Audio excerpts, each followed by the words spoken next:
हफ्ते में 2 से 3 बार सरदा खाने से कब्ज और कैंसर का खतरा कम हो जाता है। फैक्ट नंबर 2, जामनी शकरकंदी का 1 कप रोजाना खाने से वजन कम होता है। नंबर 3, कुंदस का फल हाजमे के मसले का इलाज है।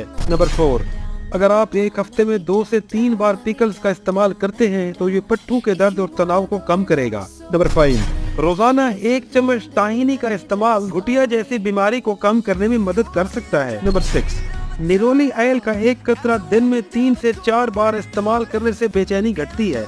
नंबर 7, लहसुन, प्याज और काली मिर्च से बना हुआ ये मुरक्कब सर्दी और फ्लू का इलाज है। नंबर 8, रोजाना 1 कप मोरिंगा चाय पीने से डिप्रेशन के इलाज में बड़ी मदद होती है। नंबर 9, जामनी गोभी कच्ची हो या पक्की, इसका आधा कप खाने से कल्ब की सेहत बढ़ती है। और नंबर 10, चिकनाई से पाक और फाइबर से भरपूर येलो स्क्वैश खा लेने से आप खुद को मुकम्मल महसूस कर सकते हैं।